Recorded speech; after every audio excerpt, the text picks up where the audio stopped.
ইসলামের কোনো কথাই যুক্তির উপর নির্ভরশীল নয়। তার অর্থ এই নয় যে ইসলামের বিশ্বাস এবং ইসলামের আমলগুলো অযৌক্তিক, না, অযৌক্তিক নয়, অযৌক্তিক নয়। আলহামদুলিল্লাহ, ইসলামের প্রত্যেকটা কথা, প্রত্যেকটা কাজ যুক্তিসম্মত। প্রত্যেকটা কথা, প্রত্যেকটা আমল, প্রত্যেকটা বিশ্বাস, প্রত্যেকটা আদর্শ যুক্তিসম্মত। ইসলামের মধ্যে অযৌক্তিক কোনো কথা নাই, সব যুক্তিসম্মত, তবে যুক্তির উপর নির্ভরশীল নয়। যুক্তি নির্ভর আর যুক্তিসম্মতর পার্থক্যটা কি? যুক্তিসম্মত আর যুক্তি নির্ভরতার পার্থক্য হলো এই যে ইসলামের যেই বিধান, ইসলামের যেই দর্শন, সেটার মধ্যে যুক্তি ও যুক্তিসম্মত, সেটার মধ্যে যৌক্তিকতা আছে, সেটার মধ্যে যৌক্তিকতা আছে, সেটা অযৌক্তিক নয়, তবে সেটা নির্দিষ্ট কোনো যুক্তির উপর নির্ভরশীল নয়। যুক্তির উপর নির্ভরশীল হলে সমস্যাটা কি? যুক্তির উপর নির্ভরশীল হলে সমস্যা হলো যে যুক্তি এমন একটা জিনিস, শাইখুল হাদিস রহমতুল্লাহ আলাইহি তিনি বলতেন যুক্তি হলো, কখনো তিনি বলতেন যুক্তি হলো দোমুখা সাপের মতো। যুক্তি কিসের মতো? এদিকেও মুখ আছে, এদিকেও মুখ আছে, কাজেই যুক্তি দুই দিকেই চলে। আপনি একদিক দিয়ে যুক্তি দিবেন, আমি আরেক দিক দিয়ে যুক্তি দিব।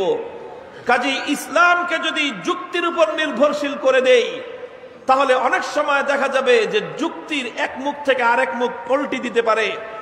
তখন দেখা যাবে যারা যুক্তির উপর নির্ভর করে ইসলাম মানবার চেষ্টা করে, যুক্তি বদলে গেলে তাদের ইসলাম বদলে যাবে। আর যারা সত্যিকার ইমানদার, তারা কোনোদিন যুক্তির উপর নির্ভর করে ইসলাম মানে না। তারা ইসলাম মানে কোরআন আর সুন্নাহর উপর নির্ভর করে। কোরআন হাদিসও কোনোদিন পরিবর্তন হবে না, ইসলামও তাদের পরিবর্তন হবে না।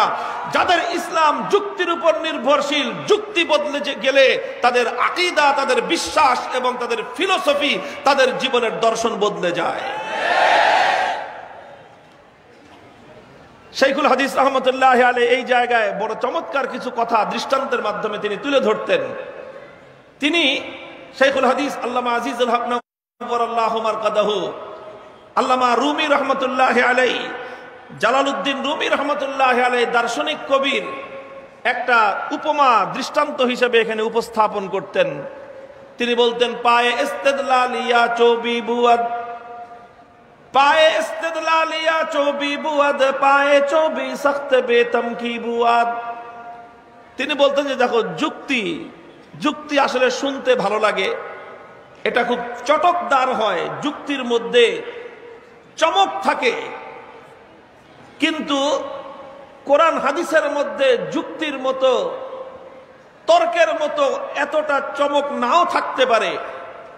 কিন্তু মনে রেখো, আল্লাহর কোরআন এবং নবীর হাদিসের সামনে যুক্তির চাকচিক্য আর যুক্তির এই চমক, এটার দৃষ্টান্ত হলো যেরকম আসল পায়ের সামনে নকল কাঠের পায়ের যেই অবস্থা, কোরআন হাদিসের সামনে যুক্তিরও হলো সেই অবস্থা।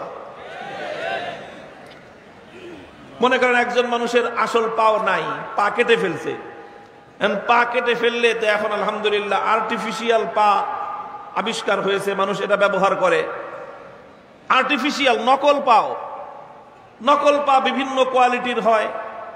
আগেকার যুগে শুধু কাঠ দিয়ে তৈরি হতো, আর এখন তো অনেক উন্নত প্রযুক্তি আসছে, তো বিভিন্ন ম্যাটেরিয়াল দিয়ে এমন সুন্দর করে আর্টিফিশিয়াল পা বানানো হয়, তো ওই পা ওটা দেখতে কিন্তু খুব সুন্দর হয়, অনেক ফিনিশিং ভালো থাকে, গ্লেজ ভালো থাকে। আর আসল পাও এটা দেখতে এত সুন্দর হয় না। আর পাওটা যদি হয় কৃষকের, পাও যদি কার হয়, কৃষকের পাও তো দেখতে খুব খারাপ থাকে। আমি ওই সিরাজগঞ্জ ছিলাম আমার কর্মজীবনের শুরুতে 5 বছর।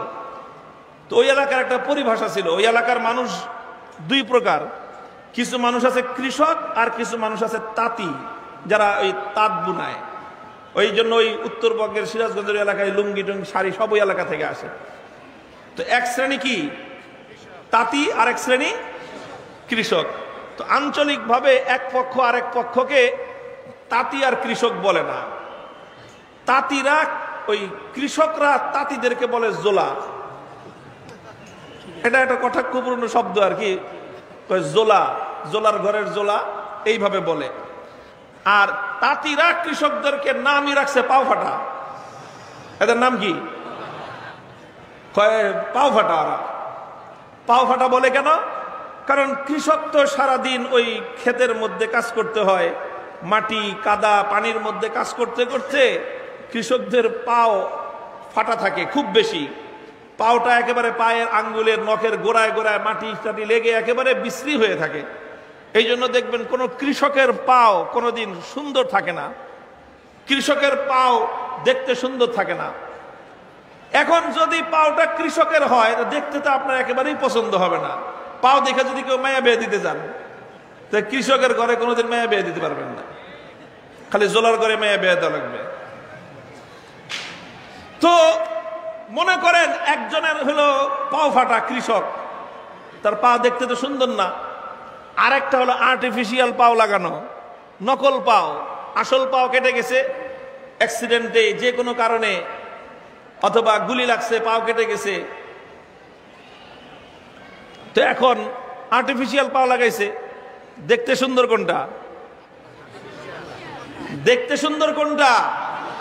নকল পাও। কি সুন্দর গ্লেজ, চকচক করে, চকচক করে। ওটা ফিনিশিং ভালো, ওটা গ্লেজ আলা, ওটার মধ্যে ফার্নিশিং করা, ওটার মধ্যে আপনার পলিশ করা, দেখতেই অনেক চমৎকার লাগে। তো আর্টিফিশিয়াল পা দেখতে তো সুন্দর লাগে, কিন্তু পায়ের কাজ কি? পায়ের কাজ কি ফিনিশিং দেখানো? পায়ের কাজ হলো পথ চলা, পায়ের কাজ হলো আত্মরক্ষার জন্য দৌড় দিয়ে আগে চলে যাওয়া, পালিয়ে যাওয়া। পায়ের কাজ হলো পায়ের উপর দৃঢ়ভাবে ধারণ করে পায়ের উপর মজবুত ভাবে দাঁড়িয়ে থেকে শত্রুর মোকাবেলা করা, এটা হলো পায়ের কাজ। এখন ওই ফিনিশিং ওয়ালা সুন্দর পাও, গ্লেসওয়ালা পাও একটা, নকল পাও আর একটা পাও ফাটা, দুইজন এক লগে দাঁড় করাইছেন। এবার দুইটারে একসাথে দৌড় প্রতিযোগিতা লাগান তো, তখন দেখবেন ওই ফিনিশিং ওয়ালা পায়ের ওই ফিনিশিংই আছে আসল কামের। সে 10 কদম চলতে চলতে 100 কদম চলে যাবে। দুইজনকে লাগান তো কুস্তিতে, যে ধাক্কা ধাক্কি কে পারে। পাও ফাটাওয়ালা আসল পাও ধাক্কা দেওয়া লাগবে না, নকল পাও যে ও নিজে ধাক্কা দিয়ে নিজে চিৎ পটাং হয়ে পড়বে। মুসলমান, আমাদের ঈমান, আমাদের আকীদা, আমাদের বিশ্বাস আল্লাহর কোরআনের উপর নির্ভর। আমাদের চিন্তা, আমাদের চেতনা, আমাদের দর্শন, আমাদের রাজনীতি, আমাদের অর্থনীতি, আমাদের কথা, আমাদের বক্তব্য, আমাদের সবকিছু কোরআন নির্ভর, আল্লাহর নবীর হাদিস নির্ভর।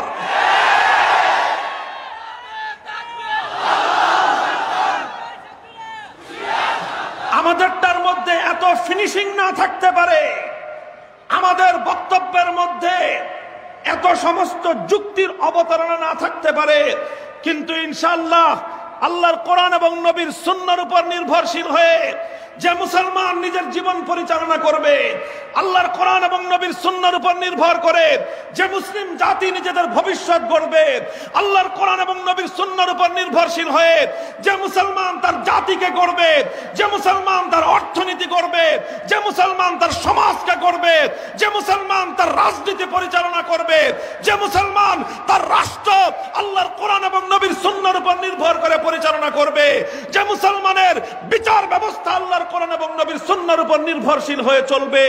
ফিনিশিং না থাকতে পারে, ধাক্কা লাগায় দেখতে এসো, তোমরা চিৎপটাং হয়ে পড়ে যাবে। কোরআন সুন্নাহ নির্ভরশীল ইসলাম অতীতেও ছিল, কিয়ামত পর্যন্ত টিকে থাকবে ইনশাআল্লাহ।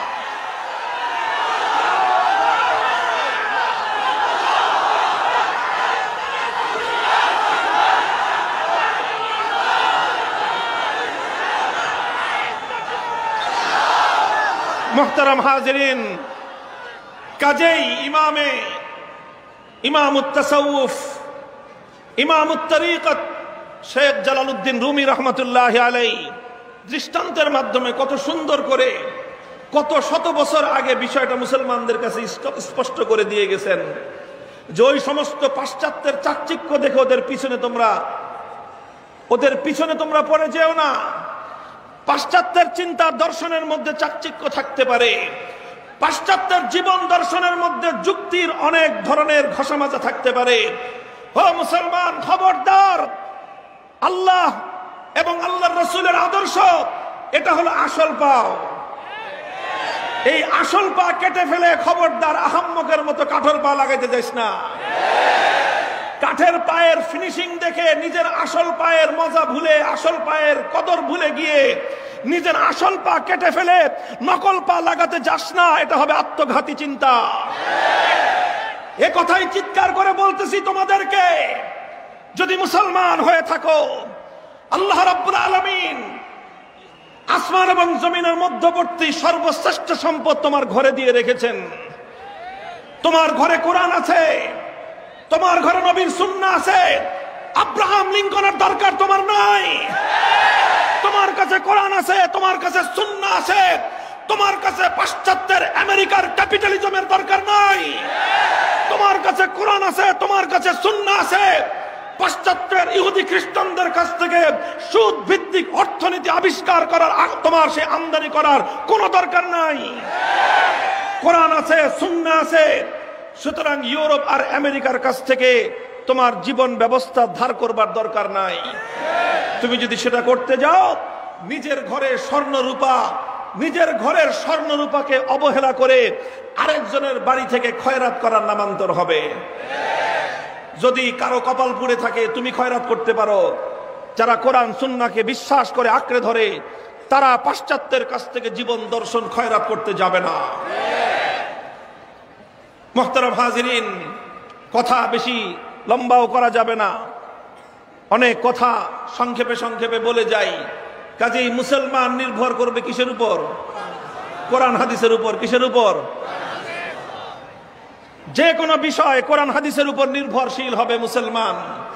ইমাম আহমদ ইবনে হাম্বলকে যখন সময়ের শাসক অত্যাচার করেছিল, কারাগারে বন্দী করে প্রতিদিন 10 জন করে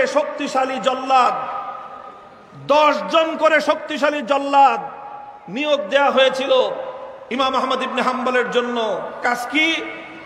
যে শরীরের সমস্ত শক্তি নিয়ে আহমদ ইবনে হাম্বলকে তোমরা বেত্রাঘাত করবা। একজন জল্লাদ বেত্রাঘাত করতে করতে এক সময় ক্লান্ত হয়ে যেত। একজন ক্লান্ত হলে আরেকজন শুরু করত, দ্বিতীয় জন ক্লান্ত হলে তৃতীয় জন শুরু করত। বলতো, তোমার নিজের বক্তব্য প্রত্যাহার করো, তুমি বলো আল্লাহর কোরআন কাদিম নয়, চিরন্তন নয়। আল্লাহর কোরআন এটা হলো একটা অস্থায়ী জিনিস। ইমাম আহমদ ইবনে হাম্বল একটা কথাই বলতেন, ইতুনি বিকিতাবিল্লাহি ওয়া সুন্নতি রাসূলি আত্তাবিকুম। হে অত্যাচারীরা, জুলুম করে, অত্যাচার করে, বেত্রাঘাত করে, রক্ত ঝরিয়ে আহমদ ইবনে হাম্বলের মুখের কথা পরিবর্তন করতে পারবে না। আল্লাহর কোরআনের দলিল আনো, নবীর হাদিসের দলিল আনো। আত্তাবিকুম, আঘাত করা লাগবে না, বলাও লাগবে না, অনুরোধ করা লাগবে না। আহমদ ইবনে হাম্বল তোমাদের কথা অকুণ্ঠ চিত্তে মেনে নিবে। আর কোরআনের দলিল দিবা না, নবীর হাদিসের দলিল নাই, গায়ের জোরে আমাদেরকে বলবা তোমার কথা মেনে নিতে। আল্লাহর কসম খেয়ে বলি, কোরআনের কথা, নবীর হাদিসের কথার উপর থাকতে গিয়ে জীবন দেওয়াকে আমরা জীবনের সফলতা মনে করেছি। যে জীবন আল্লাহর কোরআনের কথা রক্ষা করতে গিয়ে যায়, সেই জীবনের চেয়ে মূল্যবান জীবন আর নাই। যে জীবন আল্লাহর নবীর হাদিসের মর্যাদা রক্ষা করতে গিয়ে যে জীবন উৎসর্গিত হয়, সেই জীবন হলো প্রকৃত সার্থকতার জীবন। হে কোরআন হাদিসের পাসেবান, হে কোরআন হাদিসের ধারক, আল্লাহর কোরআন এবং নবীর সুন্নাহর আমানত বক্ষে নিয়ে যাচ্ছ, এটা শুধুমাত্র সমাজের মধ্যে মৌলানা হিসেবে, আলেম হিসেবে শুধু মর্যাদা আর সম্মান পাওয়ার জন্য নয়। শুধু সম্মান পাবা, হুজুরকে সবাই দেখে সালাম দিবে, শুধু সালাম পাওয়ার জন্য কোরআন হাদিসের ইলম নয়। ইনশাআল্লাহ সালাম অবশ্যই তুমি পাবে, মানুষ তোমাকে মর্যাদা দিবে। তবে মনে রেখো